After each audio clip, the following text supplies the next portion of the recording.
సుమారు 1200 మందితో బలిదానంతో సాధించుకున్న తెలంగాణ ఈ 12 సంవత్సరాల్లో తెలంగాణ ఆగమైంది తప్ప ఎవరి బతుకులు మారలే.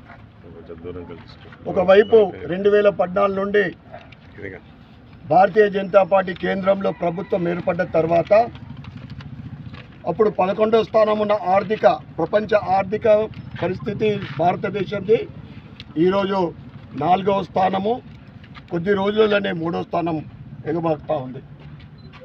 తెలంగాణ విషయానికి వస్తే 9.5 సంవత్సరాల బీఆర్ఎస్ పరిపాలన అహంకారపూరితమైన అవినీతి పరిపాలన.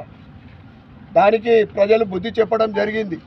కాంగ్రెస్ అప్పుడు ఇచ్చిన 6 గ్యారంటీలు, 5 డిక్లరేషన్లు, 420 హామీలతోటి గద్దెనెక్కిన ఈ కాంగ్రెస్ ప్రభుత్వము సంవత్సరం లోపే ప్రజల నిరసన తెలియజేస్తూ ఉన్నారు. ప్రజలు దానికి వ్యతిరేకిస్తూ ఉన్నారు. కారణం, వారిచ్చిన ఏ గ్యారంటీ కూడా అమలు కాలేదు.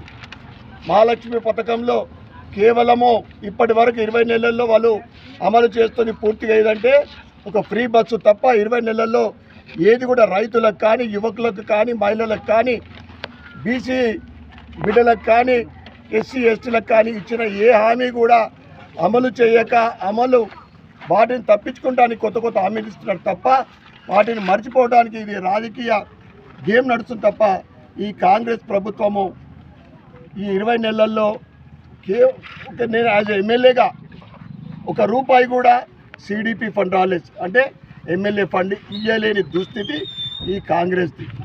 ముఖ్యమంత్రి రేవంత్ రెడ్డి గారు ఒకరైనా కానీ మిగతా మంత్రులందరూ కూడా దోపిడీకి, అది అవినీతి అహంకారం బీఆర్ఎస్ అయితే, ఇది అవినీతితో పాటు మోసపూరిత ప్రజలకు మోసం చేసిన పార్టీ కాంగ్రెస్ పార్టీ. తెలంగాణలో ప్రజలందరూ కూడా భారతీయ జనతా పార్టీ వైపు చూస్తూ ఉన్నారు. డబుల్ ఇంజన్ సర్కార్ తెలంగాణలో వస్తే తప్పకుండా అభివృద్ధి చెందుతుంది. ఎందుకంటే ఇలా దేశవ్యాప్తంగా 21 రాష్ట్రాలలో భారతీయ జనతా పార్టీ మరియు ఎన్డీఏ ప్రభుత్వాలు ఉన్న చోట ఏ హామీ ఇచ్చినా కానీ అది నెరవేరుస్తుంది భారతీయ జనతా పార్టీ. ప్రతి ఇచ్చిన హామీ, ఎలక్షన్లు ఇచ్చిన హామీ పూర్తి చేసే బాధ్యత భారతీయ జనతా పార్టీ తీసుకుంటుంది. ఇక్కడ మాత్రము ఈ గ్రామీణాల్లో మనకు ఇక్కడ రూరల్లో ఏదన్నా నిధులు డెవలప్మెంట్ అవుతుందంటే కేవలము కేంద్రం నుంచి వస్తున్న ఎన్ఆర్జీఎస్ ఫండ్లు, అది ఉపాధి హామీ కానీ, పిఎం సడక్ యోజన కానీ, ఈ విధంగా వస్తున్న నిధులతోటే ఈ గ్రామాల అభివృద్ధి చెందుతుంది తప్ప రాష్ట్రం నుండి అప్పటి బీఆర్ఎస్ ప్రభుత్వం కానీ ఇప్పటి కాంగ్రెస్ ప్రభుత్వం కానీ ఇప్పటి వరకు ₹1 ఇచ్చిన దాఖలు లేవు. అందుకే